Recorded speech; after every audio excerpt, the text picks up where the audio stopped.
CeeDee Lamb addresses behavior during Cowboys' loss to Ravens. On Tuesday, just ahead of the departure for the Big Apple, Lamb not only spoke, but his words were drenched in accountability and self-awareness. "I know that's not the player I am," Lamb said, apologetic after being apoplectic. "I know that's not the teammate I am. It was a bad game on my end. I fully take accountability in that. I will be better in the future. And it's going to be fine." He went on to explain what fueled the actions, and it wasn't necessarily that the offense itself was out of sorts, but mostly because he was upset with himself and disappointed he wasn't contributing in the way he knows he can, and things were made worse by a red zone fumble that added to the list of things that cost the Cowboys the contest. "I expect a lot out of myself, more than anyone could put on me," he said. "And quite honestly, I failed myself, and obviously I failed the team just as far as producing and being that game breaker. I kind of let the game get to my head a little bit. Honestly, I got to be truthful to myself, and I played a part in that loss, a big part, honestly, and neither my body language nor attitude helped change the outcome of the game." It's not entirely similar to what occurred in 2023 when Lamb was criticized for being away from the team on the sideline during the back end of the loss, but the fuel was exactly the same: self-demand for greatness and angst when it is happening in the moment.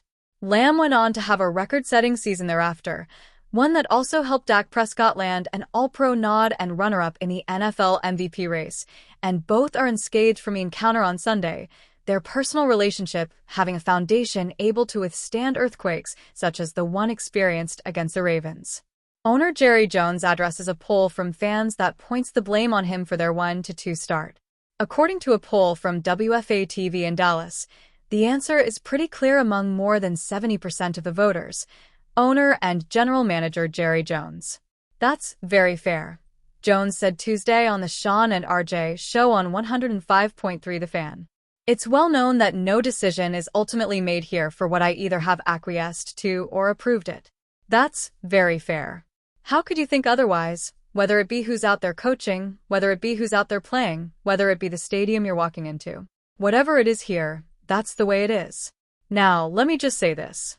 Do I have a huge amount of input in making those decisions? When they've done their homework, they're very influential input to me, and we've got a lot of people in the Dallas Cowboys that have done their input."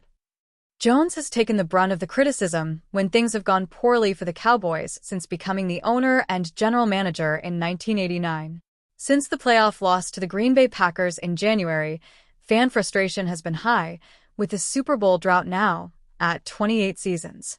In the Cowboys' first 2 home games, against the New Orleans Saints and Baltimore Ravens, the fans of those teams came in large numbers and drowned out Cowboys fans. "I guess I got baptized when I first came to Dallas and bought the Cowboys, and we won one football game," Jones said on The Fan. "We had made changes, changed out the only coach for 29 years, Tom Landry, and we got huge criticism, and the kind that would make what you're seeing now child's play. You're dealing with anything but a lot of emotion about our team. It never ceases to surprise me, both from the state of Texas in the case of the Cowboys or all over this country in the case of the Cowboys, and it's either there because they want to see us get our you-know-what kicked, or it's there because they're following us. The thing that inspires me the most is the emotion about it, but it's certainly I'm aware of it, aware of criticism, but not any more aware than that score at the end of the game. Let's put it like that. Could the Cowboys lose Dalvin Cook before he even plays a snap? The Dallas Cowboys have had some major issues in the backfield this season. The running back by committee plan seems to be bursting at the seams, and the team has other options at their service. Before the season, Dallas brought in 4-time Pro Bowl running back Dalvin Cook. However, Cook has yet to be elevated to the 53-man roster. Calls for Cook's appearance on the sideline grow louder and louder with each passing week. While it is unknown what Cook can bring to the table, Cowboys fans are just hoping for any sign of life out of the backfield. Another team could sign him to their practice roster, but the Cowboys would have to waive or release Cook for him to join another practice squad. The purpose of signing Cook was to bring in talent that could make an impact on a disappointing running back room. Either Cook isn't the player he once was, or the Cowboys front office doesn't want to mess with this. For the second straight game and third consecutive home game, the Dallas Cowboys turned in a terrible performance. While Mike McCarthy's group only lost to the Ravens by a field goal on Sunday, They were getting blown out before they stormed back in the fourth quarter. It looked the part of a fake comeback, but the Cowboys were shockingly one defensive stop away from getting the ball back late with a chance to win. They also failed on 2 separate two-point conversion attempts. Those 4 points loomed large in the 3-point loss. CeeDee Lamb's red zone fumble was also the turning point in the game. On top of that, Dallas would have been set up with 1st and goal with seconds left in the first half after Lamb was mauled on a deep route. However, a hold on Tyler Guyton resulted in offsetting penalties and the team settled for a field goal. If the offense scores before the half, maybe they win the game. It's easy to look back on missed opportunities in a one-score loss. In that case, Mike McCarthy deserves to be held accountable for a questionable decision in the third quarter. Mistake from Mike McCarthy cost the Cowboys in Week 3 loss versus Ravens.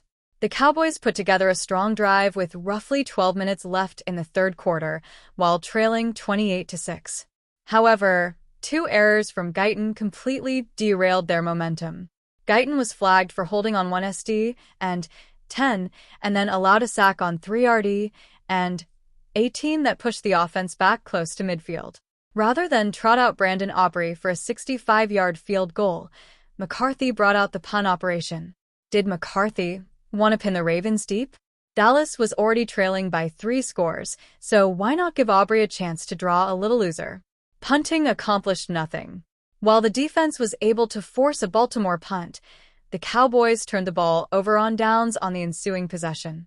Aubrey had already drilled a 65-yard field goal, a franchise record, with room to spare earlier in the game. Had McCarthy opted to kick, and Aubrey came through, Dallas would have cut the lead to 28-16 following their first TD of the fourth quarter. They went on to score 2 more touchdowns, the last of which would have tied the game had Aubrey made the 65-yarder. Hindsight is always 20/20, but punting made very little sense in that situation. The Cowboys were chasing points, and they have a virtually automatic kicker who had already made a 65-yarder. The outcome of the game may have looked different if McCarthy trusted his all-word kicker instead of getting conservative. Short week.